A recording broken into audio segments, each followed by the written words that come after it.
오늘 이 본문을 근거로 교회 고백에서 삶으로라는 제목으로 하나님의 말씀을 나누고자 합니다. 기도했던 것처럼 오늘은 24절기 중 가을 절기의 두 번째인 처서입니다.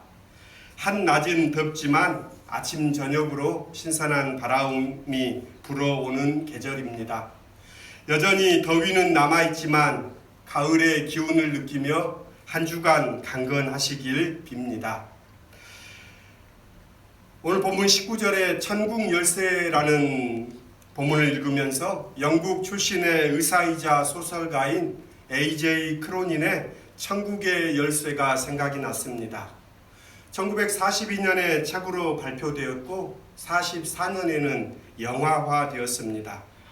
천국의 열쇠는 프랜시스 치섬이라는 신부의 일생을 그린 소설입니다.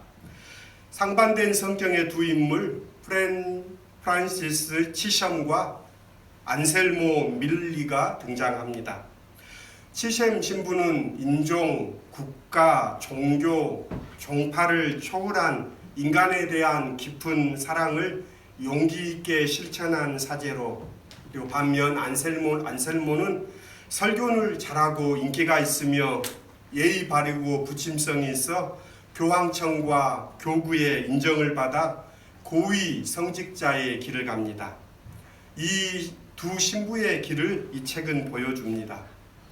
치섬은 약간 돌발적인 성격에 가톨릭과 개신교의 차이를 개의치 않고 끊임없는 인간에 대한 사랑에서 가난한 사람들, 멸시받는 사람들을 편에 섭니다. 그들과 함께 그들을 위로하는 이 치섬의 행동은 로마 교황청이나 교구에서는 위험한 인물로 그를 취급합니다. 그래서 그는 실패한 신부로 취급되고 변두리로만 보내집니다. 후에는 모두가 꺼리는 중국 저장성 파이탄의 선교사로 파송됩니다. 그는 그곳에서 35년의 세월을 보냅니다. 파이탄 부임 직전 해외 선교단 비서직에 있었던 친구 안셀모는 이 파이탄의 선임자였던 로울라 신부가 선교를 훌륭하게 했다는 서간을 치섬에게 보냅니다. 그는 성당과 사제관을 지었고 이 파이탄에는 신자가 400명이 있고 또 세례를 받은 사람은 1000명이 넘는다는 그런 편지를 받습니다. 그러나 치섬이 도착해 본 이 파이탄의 현실은 전혀 달랐습니다. 파이탄은 더럽고 가난에 찌든 곳이며 성당 건물은 흔적도 없이 사라졌고 또 이 성당의 남은 신자인 왕씨 부부는 선교사가 보내주는 이 돈만 밝히는 사기꾼이고 도둑으로 드러납니다. 치섬은 먼저 이 왕씨 부부를 내보냅니다. 그러나 이 적의를 가졌던 이 왕씨 부부는 이 일로 치섬을 위협하고 방해합니다. 그런 상황에 전문의는 아니지만 응급치료 강습을 받은 적이 있고 보건위생의 지식이 있었던 이 치섬은 이 파이탄에 진료소를 차립니다. 그러던 중 어느 날 팔이 부어 사경을 헤매는 이 부호 차씨의 외동 아들을 왕쾌시킵니다. 이 책의 그 대목은 저에게 오랫동안 기억에 남습니다. 이 부호였던 차씨가 치섬에게 묻습니다. 당신이 내 아들을 고쳤으니 제가 보답으로 세례를 받아야 합니까? 라고 이 차씨가 묻습니다. 이때 치섬은 가만히 머리를 젓습니다. 치섬은 믿음은 그런 것이 아니라는 듯 이 차씨를 돌려보냅니다. 차씨에게는 굴욕적인 믿음을 강요하는 것이 아니라 그가 자발적으로 믿음을 고백하기를 이 치섬은 원했던 것입니다. 그래서 차씨는 외동아들을 왕쾌시킨 보답으로 입지가 좋은 땅을 기증하고 또 성당의 신축을 돕습니다. 35년의 이 치섬의 파이탄 선교는 홍수로 성당이 무너지기도 하고 또 정부군과 반군들에게 시달리기도 하고 패스트의 창궐로 많은 사람이 죽어 피난 가는 상황도 맞습니다. 그렇지만 치섬은 끝까지 그 자리를 지키고 고아들을 돌보는 사역을 합니다. 이런 치섬의 헌신적인 모습에 차씨는 세례를 받고 진정한 이 치셴의 친구가 됩니다. 또 선교를 마치고 돌아온 치셴은 어릴 적 친구의 아디 고아가 된 이 안드레아를 돌봅니다. 그리고 그와 함께 낚시하러 가는 장면으로 이 책의 장면은 끝맺습니다. 이 책은 천국의 열쇠는 단순히 예수를 믿는 것이 아니라 그분의 삶을 사는 것이며 사랑하고 자기를 희생하고 타인을 위해 자신의 삶을 나눌 때 그곳에 천국이 열린다는 것을 보여주고 있습니다. 예수님께서는 제자들에게 내가 누구냐고 물으셨고 다양한 대답이 등장합니다. 세례자 요한, 또 엘리야, 에레미야, 예언자들 중에 한 분이라고 대답합니다. 그리고 베드로는 주는 그리스도시요 하나님의 아들이라는 탁월한 대답을 했습니다. 그러나 정확한 대답이 곧 참 믿음은 아닙니다. 좋은 생각을 한다고 해서 좋은 사람이 아닙니다. 마찬가지로 예수를 하나님의 아들이라고 말하는 것 자체를 신앙이라고 단정할 수는 없습니다. 광야에서 시험 가운데 사탄도 예수를 하나님의 아들이라고 불렀고 대제사장과 빌라도 같은 대적대자들도 그렇게 말하지 않았습니까? 과거의 적 그리스도와 오늘의 이단자들도 예수는 그리스도요 하나님의 아들이라고 말했습니다. 대답은 고백이 아닙니다. 대답은 사실의 여부를 밝히는 것이고 고백은 진실의 여부를 밝히는 것이기 때문입니다. 사실은 객관성의 영역인 반면 진실은 진정성의 차원입니다. 사실은 그것을 말하는 사람과 무관할 수 있지만 진실은 그것을 고백하는 사람과 분리되지 않습니다. 사실을 말하는 사람은 자기가 아는 것을 설명하고 진실을 말하는 사람은 자신이 깨달은 것을 실토합니다. 사탄 역시도 얼마든지 예수는 그리스도라고 대답할 수는 있으나 그것이 고백이 될 수 없는 이유가 이것입니다. 사람들이 나를 누구라 하느냐는 예수의 무릎에 제자들은 앞다투어 여러 답변을 내놓습니다. 세례자 요한, 엘리야, 에레미야, 예언자들 중 한 분이라고. 하지만 그 어느 대답도 고백이 될 수는 없습니다. 그 대답에 자기 자신이 연루되지 않기 때문입니다. 그러나 주님이 다시 너희는 나를 누구라 하느냐라는 이 두 번째 질문에는 대답하는 사람의 존재가 자신의 답변과 얽혀버립니다. 존재 자체의 진실을 담고 있는 고백은 결코 함부로 말할 수 없고 삶보다 무거울 수밖에 없습니다. 이는 첫 질문에 앞다투어 대답했던 제자들이 두 번째 질문에는 침묵하는 이유이기도 합니다. 예수는 주님이요 그리스도라고 베드로가 고백을 하는 장소가 빌립보 가이사라라는 점도 의미를 더합니다. 고대에는 파니아스라고 불리던 이곳은 판신을 섬기던 도시였는데 헤롯 대왕이 여기에 로마 황제 가이사 아우구스투스의 신전을 지어 헌정하였고 헤롯의 아들 빌립은 이 도시를 확장한 뒤에 도시의 이름을 빌립보 가이사라라고 칭했습니다. 이미 로마 황제는 로마가 다스리는 모든 곳에서 신으로 간주되었지만 특별히 빌립보 가이사라는 황제의 독점적인 소유로서 황제가 유일한 주요 신들의 신으로 배타적으로 추앙받는 곳입니다. 이런 장소에서 예수가 주님이시고 그리스도라고 발설하는 것은 죽음을 각오해야 합니다. 사실 많은 초기 그리스도인들이 로마 제국에 죽임을 당한 것은 이 고백 때문이었습니다. 고백이란 나와 너의 상호 관계에서만 존재합니다.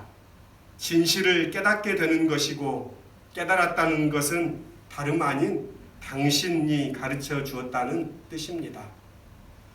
그래서 당신을 사랑합니다 라는 고백은 나에게 사랑을 깨닫게 해준 이는 다름 아닌 당신입니다 라는 고백입니다. 모든 고백은 이런 성격을 담고 있습니다. 그래서 예수는 하나님의 아들이며 그리스도다라는 베드로의 말이 고백이라면 이를 알게 한 분은 이 고백을 듣는 바로 그분입니다. 그래서 예수님께서는 그것을 알게 한 분은 하나님이시다라고 말씀하십니다.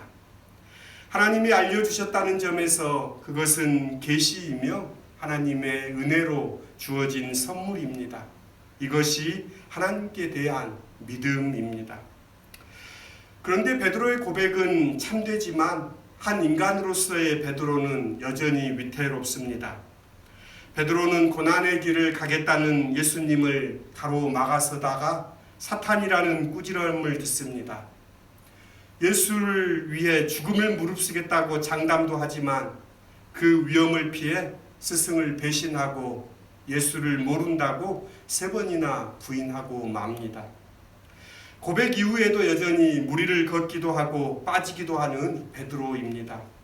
베드로라는 그 이름은 견고한 바위, 즉 큰 바위, 너럭바위라는 뜻이지만 글쎄요, 이렇게 변덕스러운 인물을 반석이라고 말할 수 있을까요?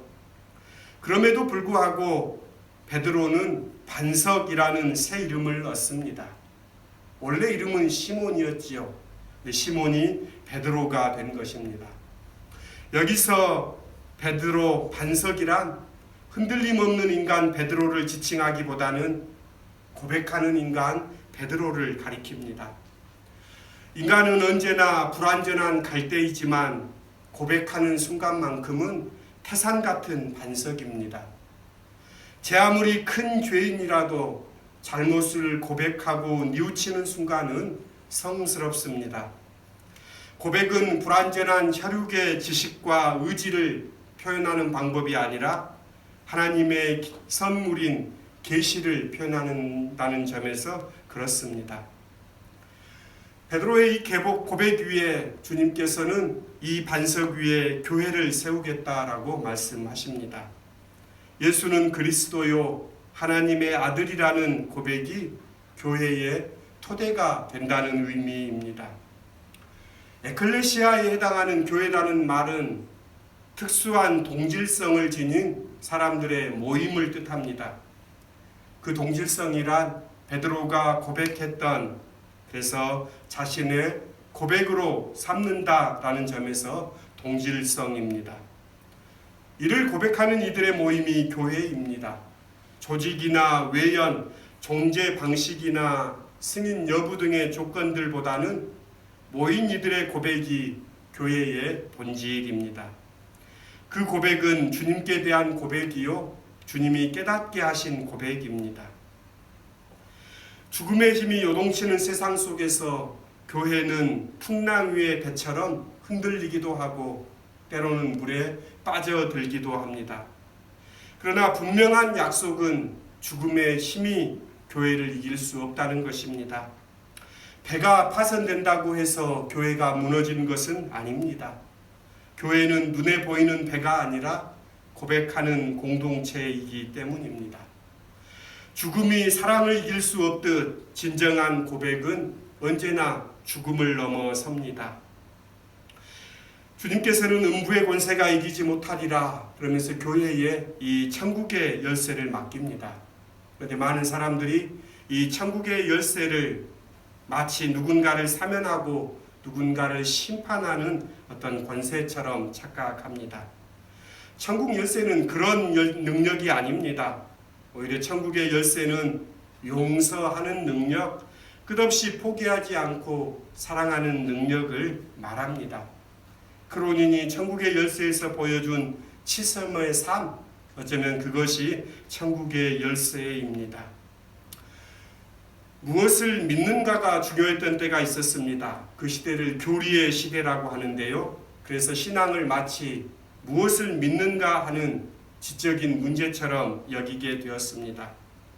그러나 신앙은 단순히 무엇을 믿는가 하는 교리의 문제가 아닙니다. 신앙은 삶의 지향입니다. 무엇을 바라고, 무엇을 구하고, 무엇을 추구하며 사는가 하는 점입니다. 예수를 믿는다는 것은 그분이 누구인지를 아는 것만을 의미하는 것은 아닙니다. 오히려 그분이 누구인지를 안다면 이제 그분을 따라 살아가야 하는 것입니다. 그분이 추구했던 삶의 지향, 자기 욕망에 대한 부인과 하나님의 뜻에 대한 순종으로 이웃사랑과 의를 실천하는 삶입니다. 사도 바울은 하나님의 나라는 먹는 것과 마시는 것이 아니라 성령 안에서 의와 평강과 희락이라는 말씀의 요지도 그와 같습니다. 홍인식 목사의 해방신학 이야기에 나오는 이야기입니다.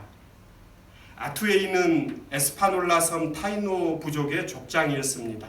이 타이노 부족은 그 지역에서 용감하기로 명성이 높았습니다. 타이노 부족은 다른 부족과는 달리 스페인 정복자들의 회유에 넘어가지 않고 그들과 전쟁을 택했습니다. 아투에이는 스페인 정복자들의 침략에 대응해 부족 사람들을 결집시키고 용맹스러운 투쟁을 벌였습니다. 그러나 높은 화력으로 무장한 스페인 군대를 막을 수 없었습니다. 타이노 부족은 전멸했고 그는 몇백 명의 살아남은 부족원들과 함께 쿠바로 피신했습니다. 거기에서도 정복자들과 항전했지만 결국 1512년 2월 2일 사로잡혀 그는 화형을 당하게 됩니다. 사형이 집행되기 전 스페인 종군 신부는 그에게 세례를 받으라고 제안했습니다. 아투에 있는 신부에게 내가 세례를 받으면 무엇이 유익하냐고 묻습니다. 신부는 잠시 생각하더니 대답합니다. 첫째로 카톨릭 교회의 예식에 따라 예수를 영접하고 세례를 받으면 죽어서 천국에 갈 것이다.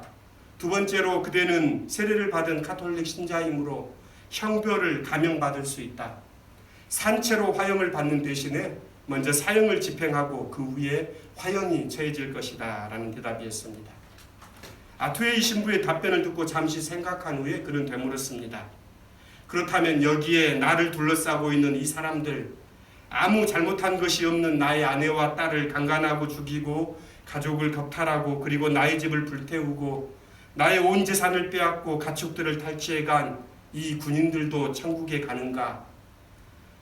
신부는 당연히 이들은 예수를 믿고 세례를 받았으니 천국에 간다고 대답했습니다. 이에 아투에이는 다음과 같이 말합니다. 그렇다면 나는 그런 천국에는 가지 않겠습니다. 그것은 천국이 아닙니다. 이들이 없는 지옥이 바로 천국입니다. 아투에이는 산채로 화형을 당했고 그의 이 같은 반응에 종군 신부는 할 말을 잃었습니다.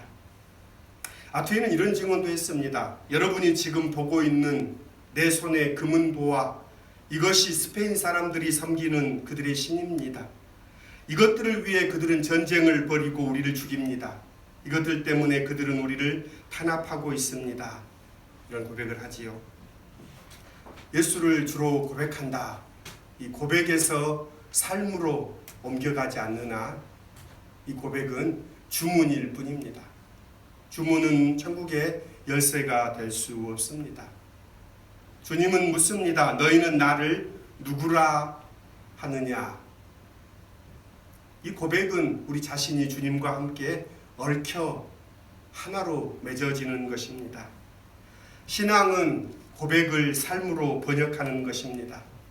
주님은 그리스도이시며 살아계신 하나님의 아들입니다. 그렇게 고백한다면 그분을 닮아가야 하지 않겠습니까? 그분의 삶을 살아야 하지 않겠습니까?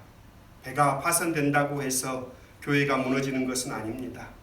고백하는 공동체인 교회는 그 고백대로 살아야 합니다. 오늘 한국 교회가 세상의 주문거리가 된 것은 그 고백을 삶으로 옮겨오지 못했기 때문입니다. 말만 하는 그리스도인이 아니라 고백에서 삶으로 나아가는 우리 시온의 지체들이 되시기를 빕니다. 주신 말씀 안에서 기도드리겠습니다.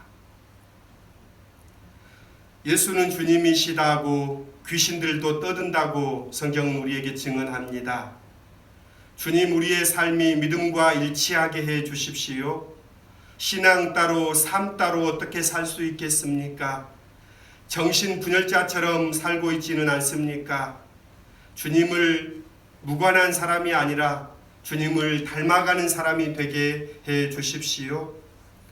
오 주님, 그리하여서 우리의 삶이 우리의 삶으로 번역되어 이제는 고백에서 삶으로 나아가는 나와 우리 한국교회가 되게 해 주십시오. 예수님의 이름으로 기도드립니다. 아멘.